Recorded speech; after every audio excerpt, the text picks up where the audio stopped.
Hey guys, Mark Sieber with Mark's Garage Gym. Hey, it's been a while. We're back with another Back to Basics video on the squat, which is one of the 6 fundamental human movements. The 3 takeaways I want you to get with this video are, first, the squat starts with owning your own body weight. So mastering your body weight with control and proper technique.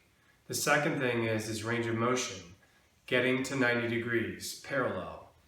And then the third is, once you've mastered your body weight and you've mastered the control and the range of motion, then you move on to load. And I'm going to show you what that looks like. So let's get into some of the techniques and the control and what a bodyweight squat looks like. Okay guys, so squat form. Number 1, I want you guys to have controlled eccentric motion. So I want you to control the down, okay? And that's really on any movement, but it really makes a big difference on the squat. I don't want you to bounce, okay? Foot position, play around with your foot position, okay? You can go wide, you can go narrow, okay? The big common denominator is when you squat down, your knees should track with the outside of your toes, okay?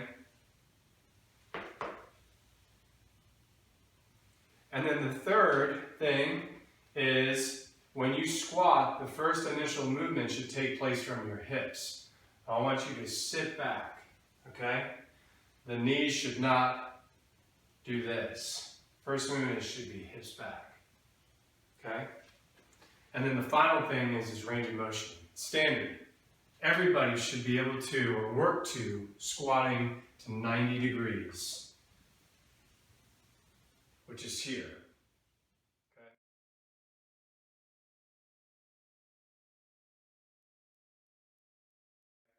If you look at my back right now, I have a concave shape. That's appropriate, okay? We don't need to squat down here, especially with load. 90 degrees is where you need to be. Now, if you can't squat to 90 degrees, then the goal is to work to that point with your body weight, okay? Next, I want to show you, once you've mastered your body weight, how you can squat with load and all the different variations you can do.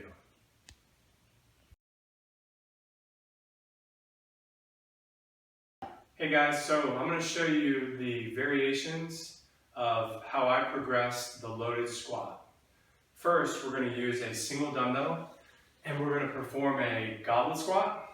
So, you want to keep the dumbbell or the kettlebell, you can perform this with a kettlebell, close to the body. You're going to sit back with your hips, control it down, keeping the knees over the toes, going to 90 degrees, and then I want you to push through your feet in the floor, come up.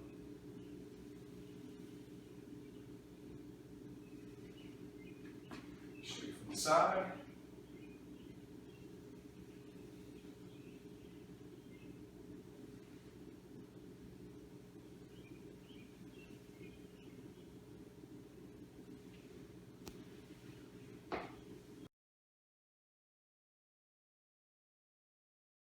Okay, the next variation is with 2 dumbbells and 2 kettlebells. So the 2 dumbbell variations, you're going to hold them like this, like an isometric bicep curl, elbows to your side, and same as before, we're going to sit back, nice and controlled, knees over the toes, push.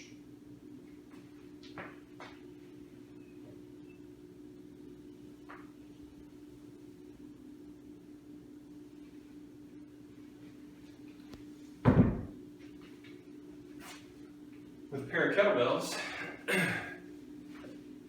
you're going to keep them nice and tight. I like to put the handles together, same as before. Controlled, sit back, push.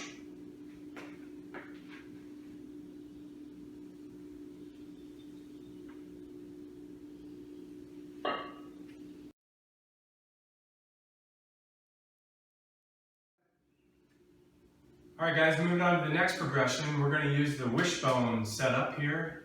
With the next few progressions, there's much more loading capacity available. So To start with this, we're going to do the front facing variation. You're going to get your shoulders on underneath the pads. Grab the handles here, lift it up, and then walk away from the stand.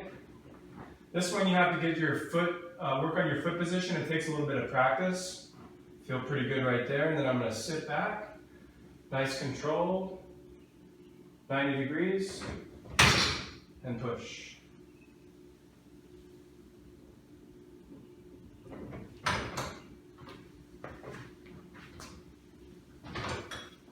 The second option, which is unique with this piece of equipment, is to do a hack squat, which really targets your thighs.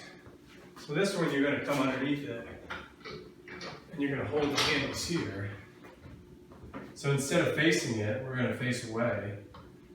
You want your feet slightly out in front, and then you're going to sit back. Push.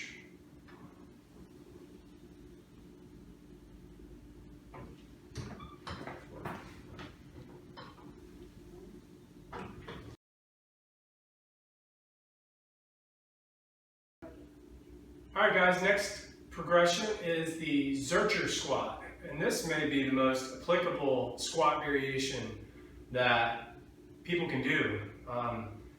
If you think about anything you do outside with manual labor, most of the time you have the weight out in front of you. You're holding like this and having to squat down.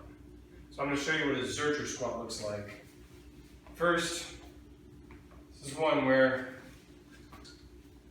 you're going to get something soft and you're going to put it in the crooks of your arms, okay? And then, same as before, sitting back, control, 90 degrees, push.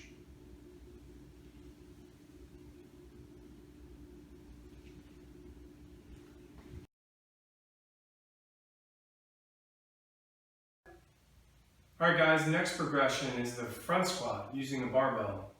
I'm going to use straps because they're much more comfortable, but you can also do a front squat doing it with 2 fingers. So I'm going to demonstrate this. You can also see the front of me in the mirror. So the bar is on the shoulders, right underneath your clavicle. Unrack the bar, get your feet set, and then the cue is drive your elbows up. So as you squat down, drive your elbows up. And you can see in the mirror.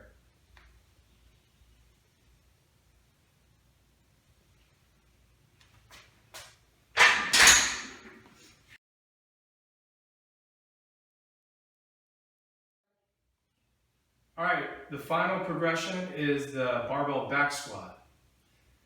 I want to make a point real quick. Most people think that this squat variation, the bar on the shoulders, is the king of all squats. And I'm here to tell you that's not the case. The most important takeaway from this video, besides the coaching cues and the range of motion and the form, is that I want you to find a squat variation that you can do with good form, good range of motion, good control, but it's one that you enjoy. This is not the king of squats. This is just a variation. Actually, my variation right now, my favorite variation is that front-facing wishbone squat. So, but here we go. We're going to show you the form. This time we're going to have the bar on our upper traps, our upper back. We're going to tuck our elbows in the side, get your feet set, and then we're sitting back,